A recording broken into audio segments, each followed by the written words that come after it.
Mr. President-elect. One of the biggest tasks that you will have when you enter office is distributing a vaccine.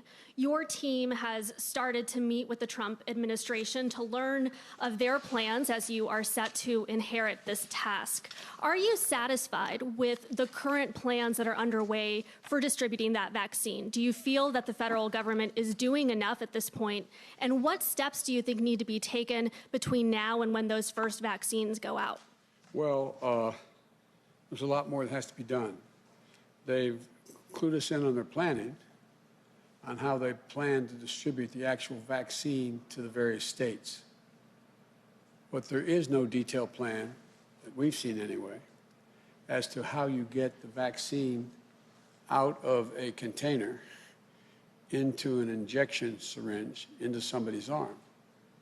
And it's going to be very difficult for that to be done, and it's a very expensive proposition. For example, you know, we agree with their priorities that they've laid out so far. I do, at least. My team is looking at it, of dealing with first responders and those in nursing homes and in home care, the first people on the list. But we also have to realize that we're in a situation where there has to be some equity in the way this is distributed. And that requires, for example, right now we're in a situation where you have, the leading cause of death for all Americans this week is COVID-19. But blacks and Latinos are 3 times as likely to die if they get COVID-19. And so the communities of color, it's a mass casualty event. And so we got to figure out how we make sure we get the vaccine to those communities.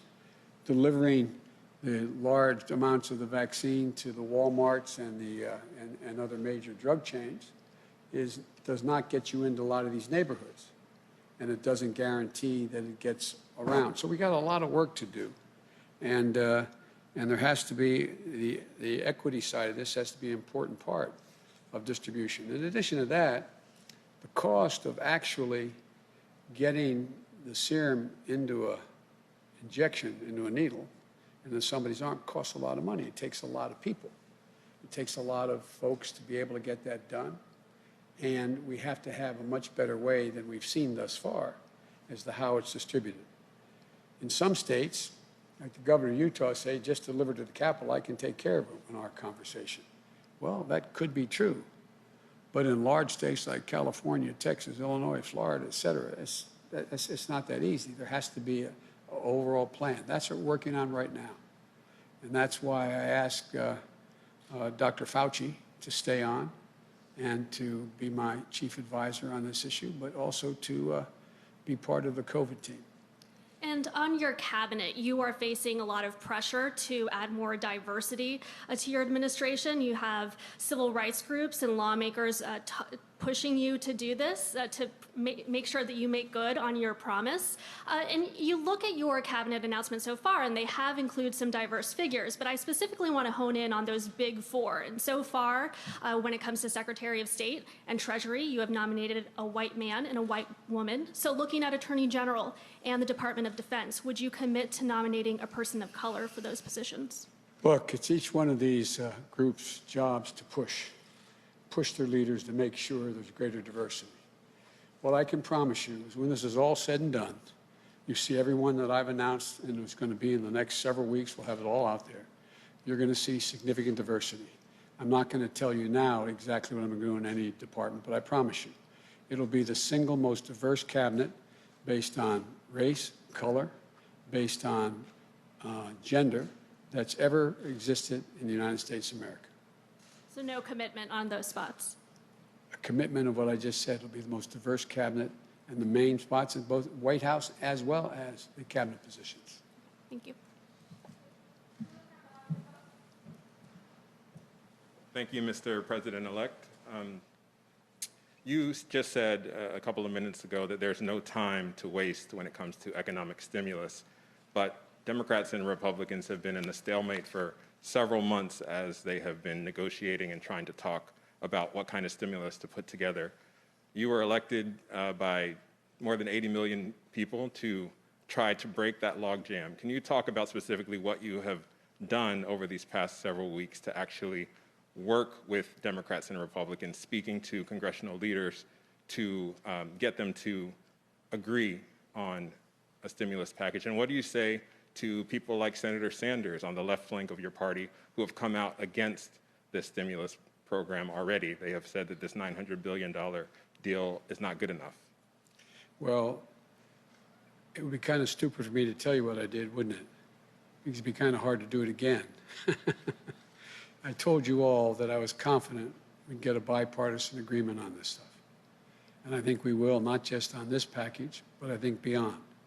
And the last thing I'm going to do is tell you strategically how I go about this. I remember I used to get asked the same thing when I was putting together significant deals between Democrats and Republicans when I was a senator and vice president. It's just not a very smart thing. It's like me asking you, tell me how you get your sources and how'd you get those sources you got in order to get that story. It would be ridiculous for you to tell me or your colleagues how you did it. All I can say is I'm confident there are a sufficient number of Democrats and Republicans in the United States Senate, along with significant votes coming out of the House of Representatives, to put together a serious package that will keep us from going off the edge here, provide the kind of resources that are needed immediately. It's not going to satisfy everybody, but the option is if you insist on everything, we're likely to get nothing on both sides. And so I think they're on their way to being able to come up with a package that meets the basic immediate needs that we have. But I've made it real clear. It's just a down payment. This is not the end of the deal. So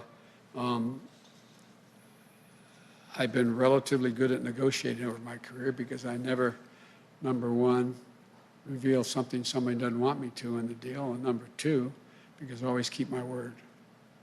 There are a number of progressives, including Senator Sanders, who have criticized this deal in part because it does not include the $1,200 checks that were in the last deal. What do you say about that? They say that the American people who are hurting, maybe not the small businesses, but just the everyday families, they don't have anything in this deal. They're not getting any of the stimulus that's in this $900 billion package. That's not what I understand, but I think it would be better if they had the $1,200. I understand that may be still in play. But I'm not going to comment on the specific details. The whole purpose of this is we've got to make sure people aren't thrown out of their apartments, lose their homes, are able to have unemployment insurance they can continue to feed their families on as we grow back the economy, be in a position where we provide for help to localities so they're not continuing to lay off school teachers and firefighters, et cetera, first responders, and to make sure we're in a position that we're able to generate the kind of growth that is a consequence of this by allowing, it costs a lot of money to keep schools and businesses open.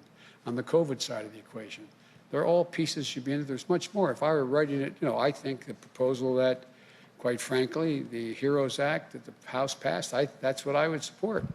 But, this is a democracy, and there are, you've got to find a sweet spot where you have enough people willing to move in a direction that gets us a long way down the road, but isn't the whole answer. Thank you. Thank you.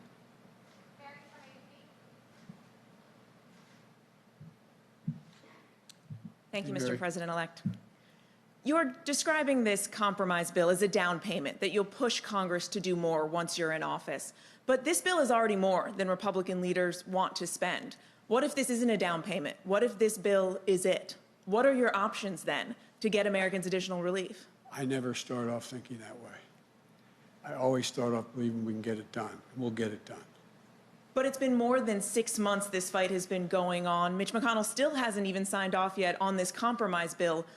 What makes you so confident that you will be able to get Republicans to go big once you're in office? Well, because the country's going to be in dire, dire, dire straits if they don't. Have you reached out to Leader McConnell? Have the two of you spoken yet? We'll be in dire trouble if we don't get cooperation. I believe we will. Thank you.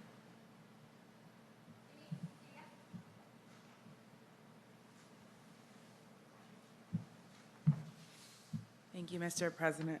Elect, you noted today that 1 in 6 renters are behind in their rent. Millions of Americans remain unemployed. You say the situation is urgent. When you come into office, you expect to pass executive orders dealing with those specific issues. And also, do you at all plan to pass trillions of dollars of aid? Is that what you have in mind when you say we need to go big? Or are we looking at billions of dollars? We're looking at hundreds of billions of dollars. Look, again, I've learned after hanging around in this business for a while, the last thing you do before you begin a negotiation is lay down a drop-dead marker. And if it's not this, I'm not going to talk to you. I think there's a lot we can get done.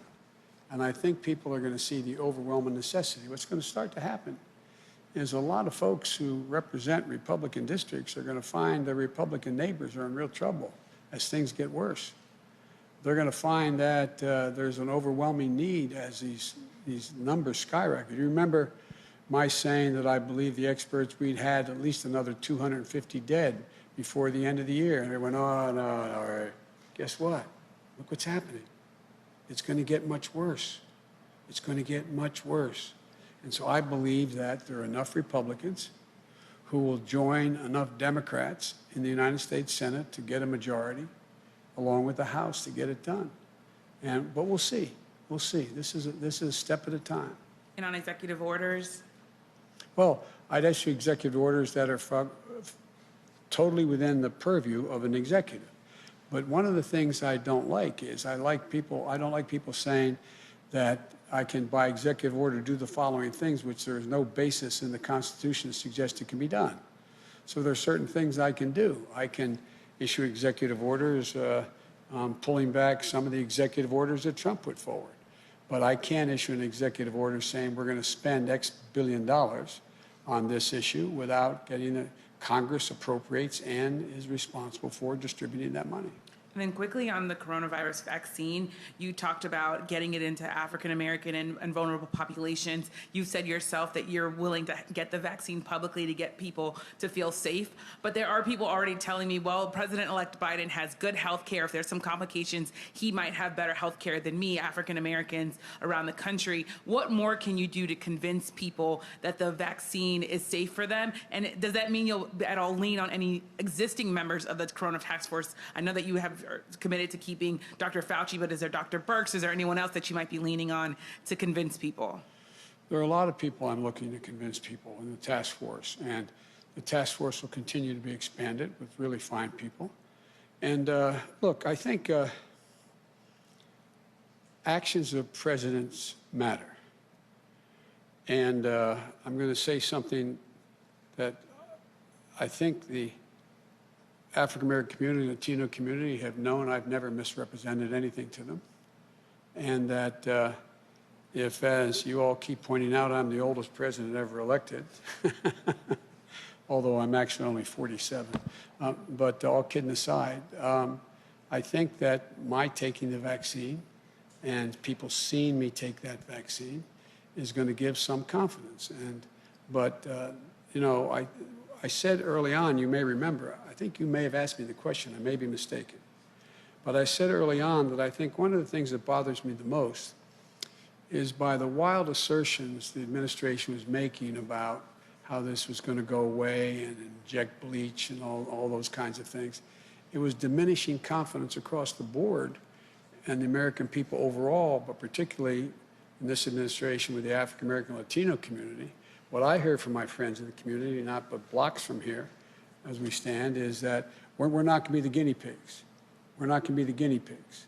Well, the fact of the matter is that they won't be. You're going to see tens of millions of Americans taking the vaccine, and you're going to see the President of the United States and 3 of the 4 living former presidents doing it publicly as well.